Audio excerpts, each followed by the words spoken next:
Moi, j'ai 2 garçons qui ont eu la chance d'évoluer, qui évoluent encore aujourd'hui dans la LHJMQ. C'est vraiment une fierté, comme maman, d'avoir vu mes 2 garçons évoluer dans cette ligue-là. L'encadrement qui est fait du côté pédagogique pour mon fils est exceptionnel. On a un suivi là, comme parents, c'est très, très sécurisant. Je suis vraiment fière de voir mon fils évoluer sur l'aspect hockey, mais surtout sur l'aspect humain. Si c'était à refaire, j'enverrais encore mes 2 garçons dans la LHJMQ. Chez Logisco, notre engagement est d'offrir des appartements où les gens se sentent bien. Non, tu y vas-tu ou tu veux que j'y aille? Vas-y donc, j'ai pas dormi de la nuit. Tout va bien aller. Logisco, On appelle ta mère. plus de 6 000 appartements à Québec.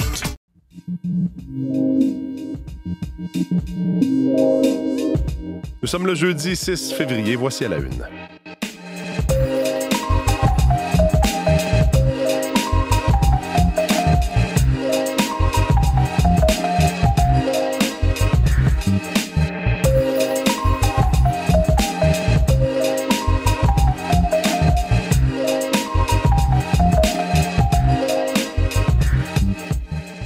Bonjour, bon jeudi, bienvenue à l'émission. C'est Mathieu Bellumeur au microphone. Content de vous retrouver. Merci d'être avec nous ce matin. Un peu plus tard à l'émission, c'est Alexandra Chatzka qui sera avec nous pour sa chronique internationale, comme nous sommes jeudi. Et pour tout de suite, en studio avec moi, Véronique, Olivier et Greta. Bonjour à vous trois. Bonjour. Greta, on va se parler dans les prochaines minutes ensemble de... c'est encore la question des tarifs. Ça reste dans l'actualité et... On sait qu'il y a un sursis, mais il y a quand même des entreprises, et on s'en rend compte, qui paient le prix, ou en tout cas qui subissent des conséquences déjà, ne serait-ce que de cette menace qui est dans l'air. Tout à fait. La guerre commerciale, même si elle n'a pas encore, si elle n'a pas commencé officiellement, elle frappe déjà plusieurs secteurs de l'économie au Québec, notamment l'industrie forestière. On va y revenir dans les prochaines minutes. L'industrie forestière qui est importante pour bien des régions du Québec, entre autres. Donc, on se reparle dans quelques minutes. Je me tourne d'abord vers Véronique pour parler de la météo, parce que c'est froid ce matin, mais là, il y a de la neige qui s'en vient plus tard aujourd'hui. Exactement. On a émis des avis là, sur, sur le sud du Québec. Donc, des conditions qui vont... l'heure de pointe du matin, ça ira. OK. Mais fin de matinée, vers 10-11 heures, ça va commencer tranquillement. Ça va tomber de façon plus soutenue cet après-midi. De façon générale, c'est du 5 à 10, 15 localement. Sauf que les températures, vous l'avez dit, on est à près de moins 15, moins 16 en ce moment à Montréal, sous la barre du moins 20 vers l'Estrie, les Laurentides, Québec, l'Outaouais. Alors, les températures vont remonter, mais il faut que les vents changent de direction. Donc, quand la neige va commencer à tomber, il va faire encore froid. On sera autour de moins 10, ce qui fait que ça s'accumule rapidement. C'est une neige légère et en raison des vents, il y aura de la poudrerie. Des vents du nord-est, 20-40 km à l'heure. Alors, quand même, un mercure à la hausse. Fin d'après-midi, début de soirée, on devrait être autour de moins 2, moins 4. Rester assez stable autour de moins 4 à moins 7 la nuit prochaine. Les vents vont changer de direction pour souffler du sud-ouest. Ça restera venteux au cours de la soirée et de la nuit. Il pourrait y avoir encore des averses de neige tôt demain matin, principalement pour l'Estrie, pour les Laurentides et Québec. Et par la suite, c'est un ciel qui va devenir variable demain. Moins 5, moins 6 degrés comme maximum. Plutôt beau temps samedi, sous un ciel variable et d'autres neiges à venir samedi soir, dimanche matin. Près de la dizaine. On ne devrait pas dépasser. On pensait peut-être en avoir un petit peu plus. Là, les modèles ce matin se sont rétractés. On pense plus à 7 à 9 cm. Donc, je dirais près de la dizaine, surtout en première partie de journée dimanche, avec des températures de l'ordre de moins 4 à moins 6. C'est saisonnier.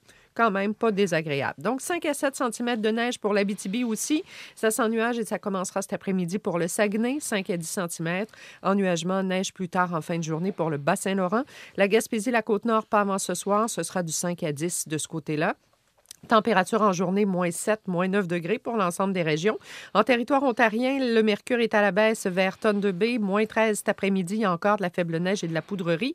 5 à 10 cm pour Sudbury aussi, autour de moins 4. Toronto, on ira chercher 2 à 4 cm. Il pourrait y avoir des bourrasques ce soir. Il y a des possibilités de bruines verglaçantes du côté de Windsor. Donc, des conditions quand même assez dérangeantes là, sur le sud de l'Ontario. 2-3 degrés, Toronto, Windsor. Ottawa, 5 à 10 cm. Ça commence ce matin. Il pourrait y avoir un peu de bruine verglaçante là-dedans. En après-midi, fin de journée, lorsque le mercure sera à la hausse. Un peu plus calme dans l'ouest, ça se dégage à Vancouver, on sera près d'1 degré.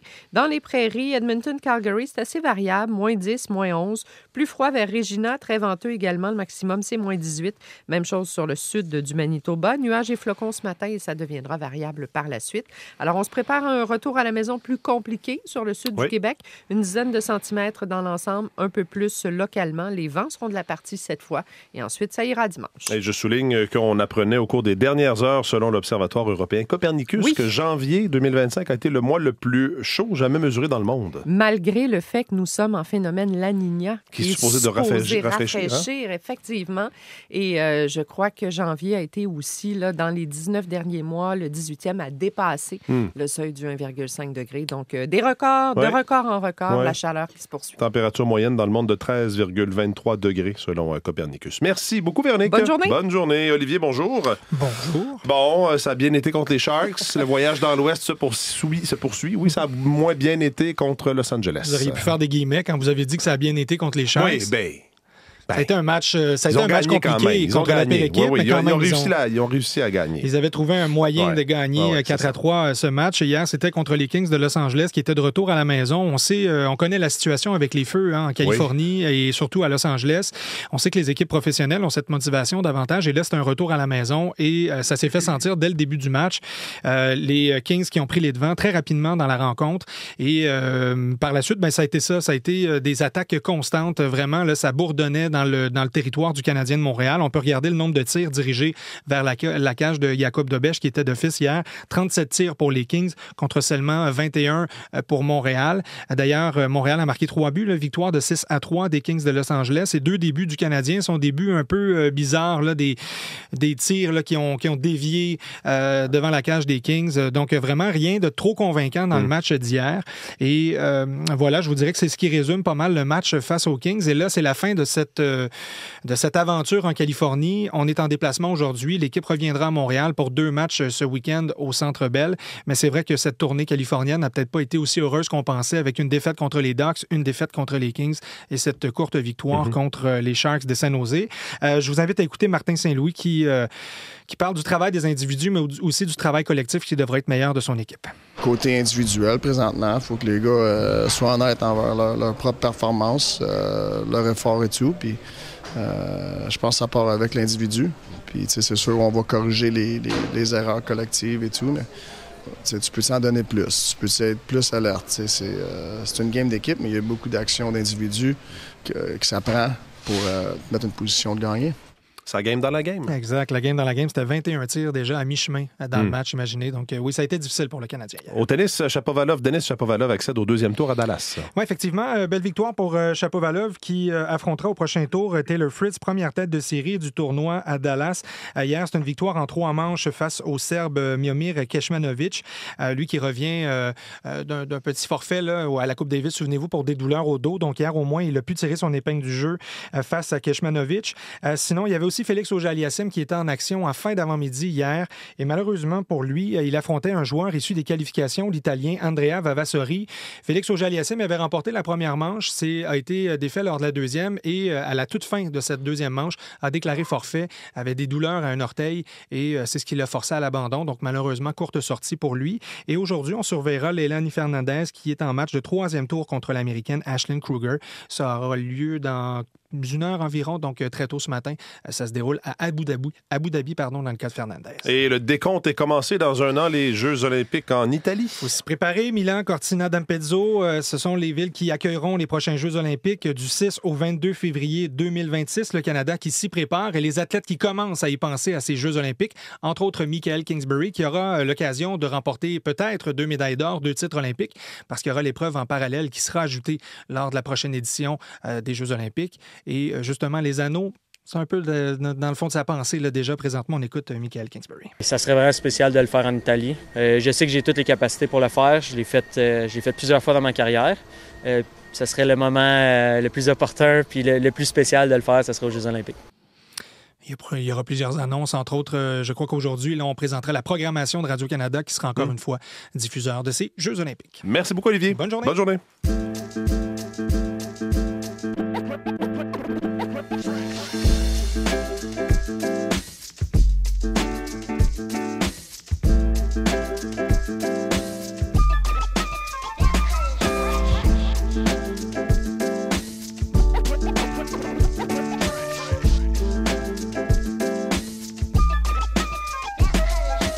sursis accordé par la Maison-Blanche, par les États-Unis avant l'imposition de tarifs de 25 %.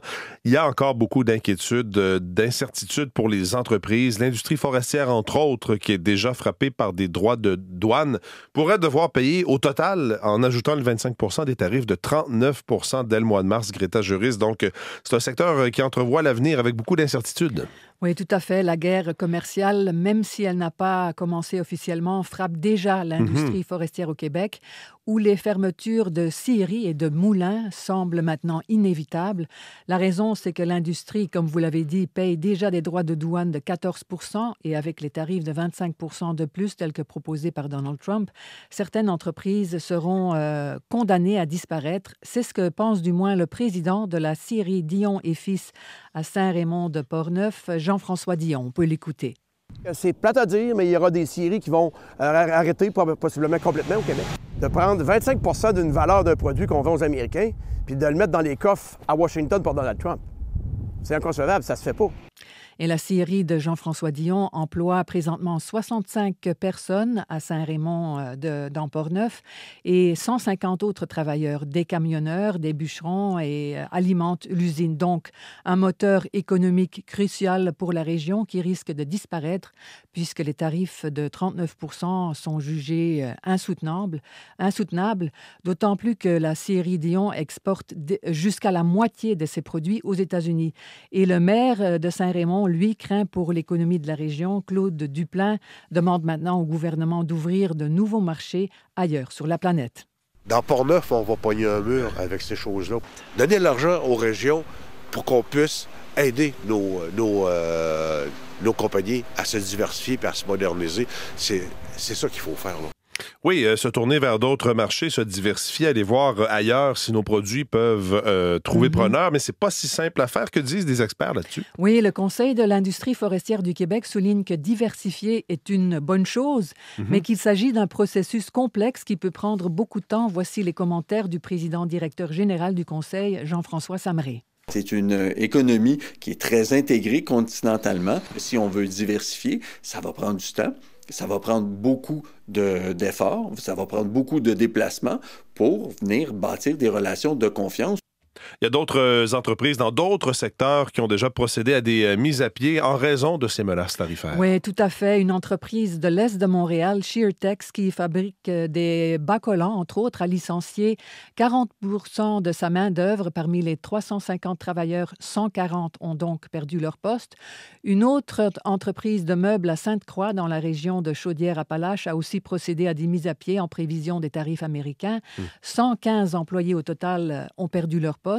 Et plus près de nous, une entreprise de Drummondville, Innovapla, spécialisée dans le domaine des accessoires de piscine et des bains tourbillons, entrevoit aussi effectuer des licenciements puisque la moitié de son chiffre d'affaires est aux États-Unis. Son président Charles Goulet explique que ces produits ne sont pas protégés par les contre-tarifs du gouvernement Trudeau et il demande au fédéral donc de rajuster le tir. On peut l'écouter. Pour remplacer ces ventes-là à très court terme, on se doit d'être protégé par le gouvernement canadien de contre-mesures tarifaires. Si les contre-mesures tarifaires existent, alors là, à ce moment-là, les manufacturiers américains vont avoir le même problème pour essayer de rentrer au Canada. Leurs produits vont être trop dispendieux. Donc, on va se retrouver dans deux marchés fermés où les manufacturiers canadiens vont livrer quasiment exclusivement au Canada et les manufacturiers américains livreront quasiment exclusivement aux États-Unis. De cette façon-là, nos entreprises pourront avoir le temps de passer à travers le changement. Donc, beaucoup d'incertitudes pour cette compagnie de Drummondville. Oui, et pour plusieurs autres. D'ailleurs, le premier ministre François Legault sera en Beauce aujourd'hui. Il y a bien des entreprises dans ce coin-là qui font affaire avec, justement, les États-Unis. Merci beaucoup, Greta. Bonne journée. Au revoir.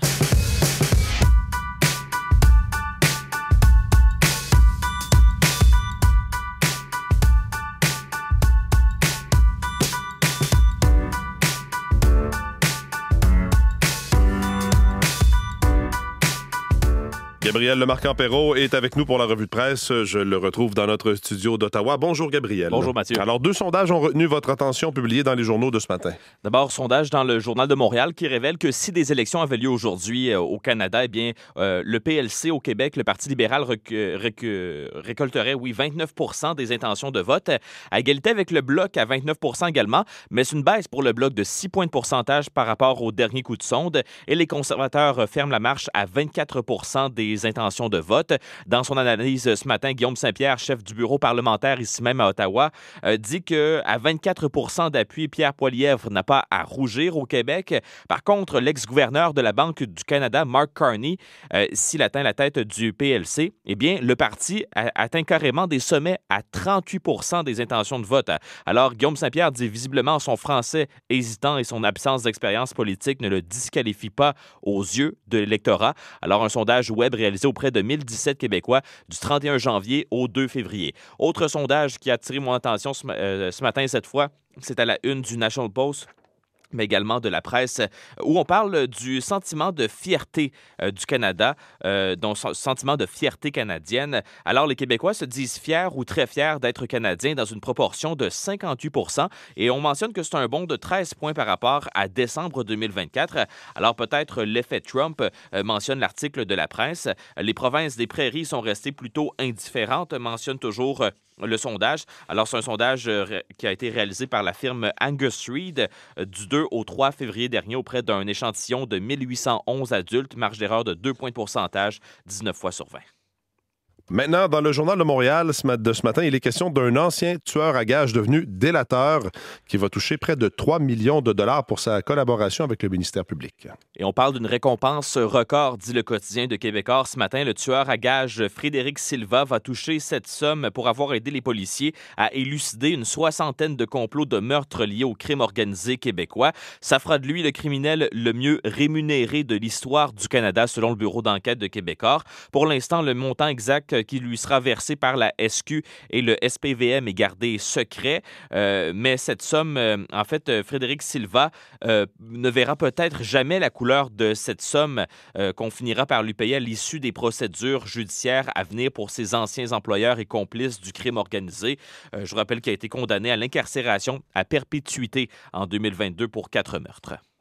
Au Nunavik, Gabriel, le personnel scolaire se dit au bout du rouleau. C'est dans le Devoir de ce matin. Exactement, parce que leur convention collective est échue depuis près de 2 ans et les négociations achoppent, écrit ce matin le journaliste Zachary Godreau. Pendant ce temps, les défis sont très importants là-bas au Nunavik, les défis de rétention de personnel notamment, défis qui sont accentués par les conditions salariales et les conditions de travail. Et puis, en terminant, près de 200 hôteliers ont été mis à l'amende depuis la fin des étoiles là, qu'on attribue aux hôtels en 2022. Et j'ai lu ça, Mathieu, ce matin, sur le site des Coops de l'information. Dans le fond, les hôteliers, depuis 2022, n'ont plus le droit d'avoir des panonceaux étoilés devant leur établissement. Or, il y a près de 200 hôteliers qui se sont fait pincer alors que des panonceaux étaient encore bien en vue devant leur établissement. Et les amendes payées totalisent jusqu'à maintenant plus de 180 000 $. Alors, plusieurs hôteliers qui crient à l'injustice ce matin dans l'article des Coops de l'information. Merci beaucoup, Gabriel. Bonne journée, à demain. Au revoir.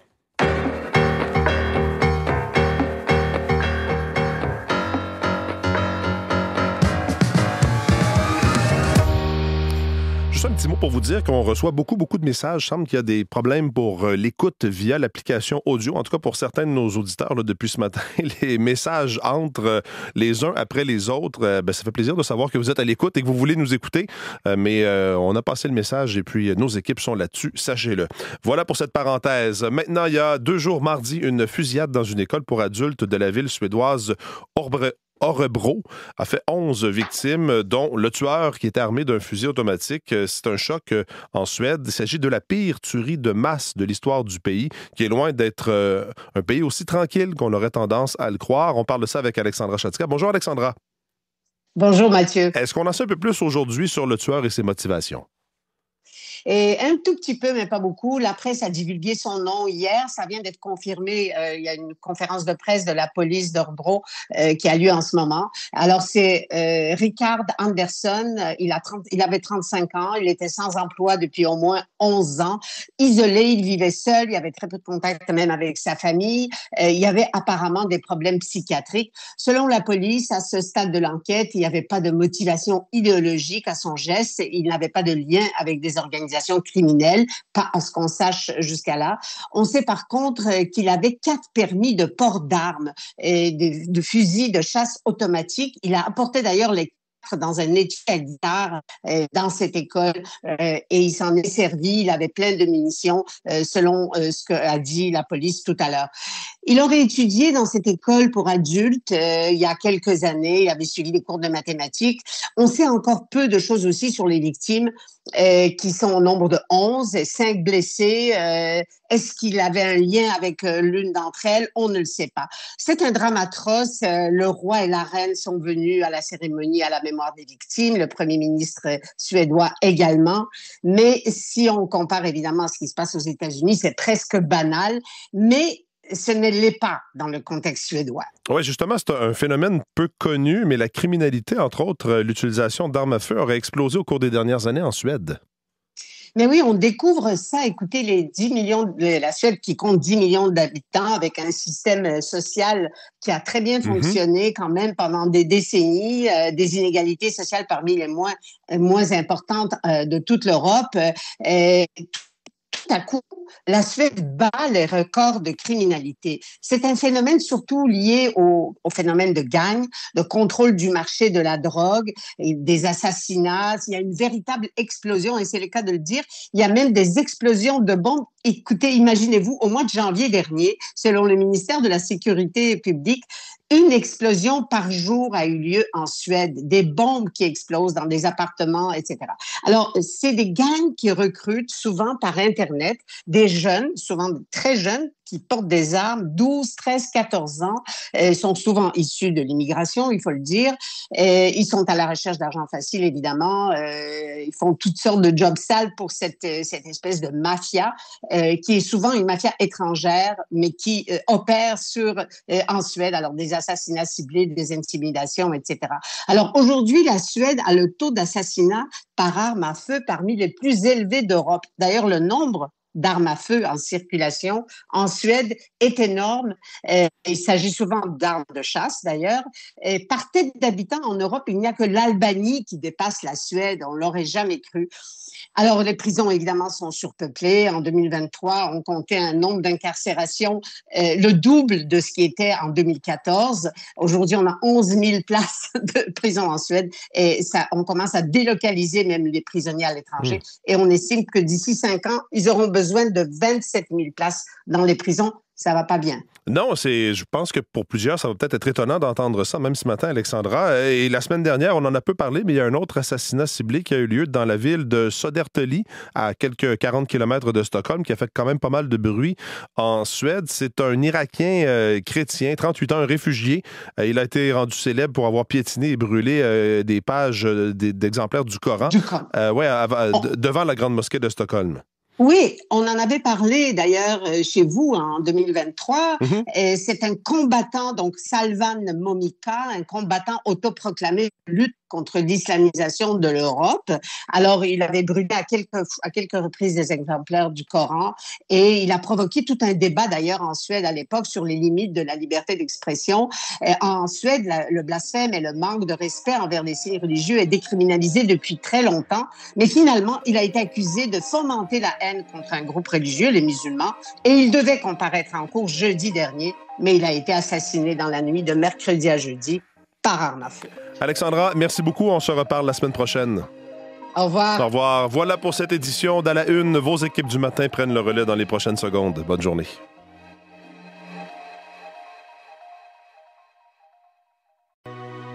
Moi, j'ai 2 garçons qui ont eu la chance d'évoluer, qui évoluent encore aujourd'hui dans la LHJMQ. C'est vraiment une fierté, comme maman, d'avoir vu mes 2 garçons évoluer dans cette ligue-là.